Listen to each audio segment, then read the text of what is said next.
Hi Trevor, thought I'd do a video on the Nav Accuracy Check. You can see here that we're just about to level off at flight level 360 out of JFK going to England.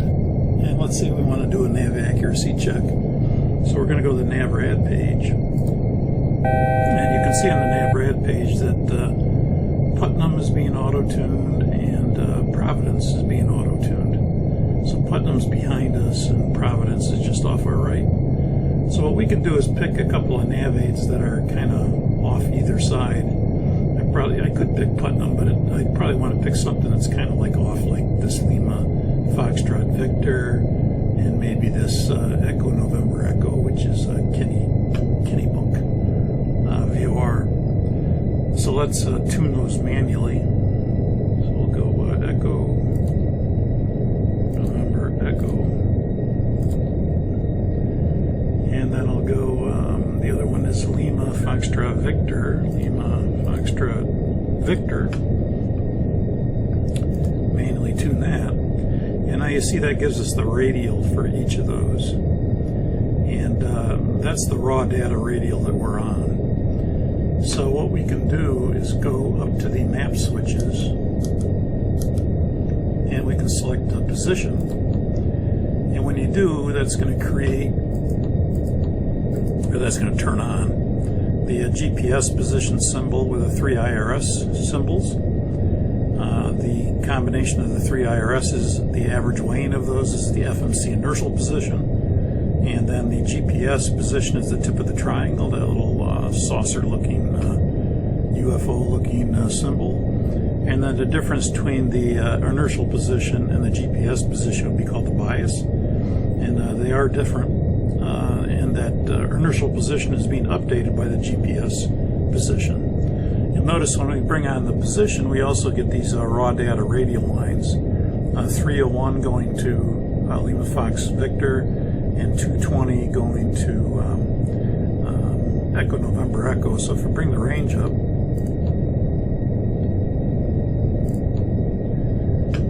you can see that the Lima Foxtrot Victor VOR is in green and Echo November Echo is in green. Well, the VOR themselves are computer generated. They're as good as the map is good, as accurate as the map is good.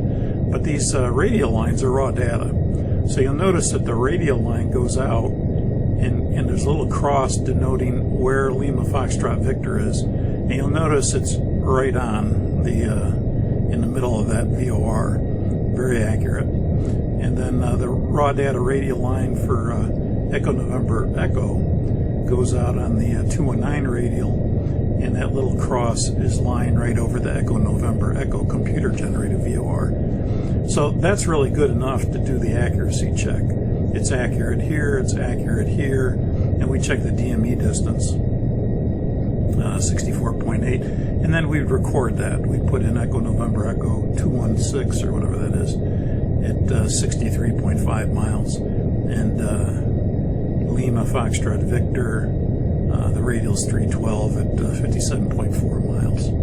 Now if you wanted to, you could go a step further. You don't have to, that's good enough. But if you wanted to, you could go to the VOR mode, and we could go to the, let's go to the NavRad page first.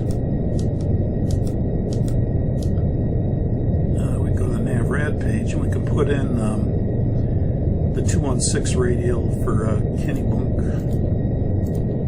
We'll put it on the course, and that'll be the left VOR, and then on the right we'll put in the radial for Lima Foxtrot Victor 318. So we're on now. And then what we could do is we could go to the VOR mode, and we could check that. And it's, you see, it's going to start going off now because we're flying, through the radial already. But again, this would be raw data, the course deviation indicator. The needle is raw data. If we go to center, all this stuff is raw data. The DME distance, the course deviation indicator, and the needles. So all that's raw data. So if you wanted to, obviously we don't have to shift through screens like this. But right now we're on the 212 radial. So if we go 212, and we put that in, then we should see that needle center. We do.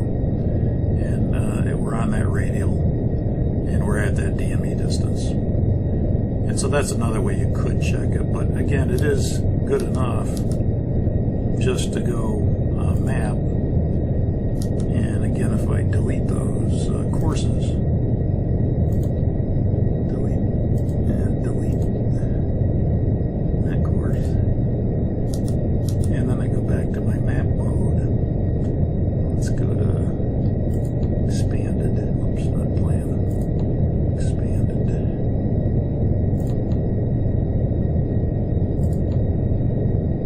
That's too much.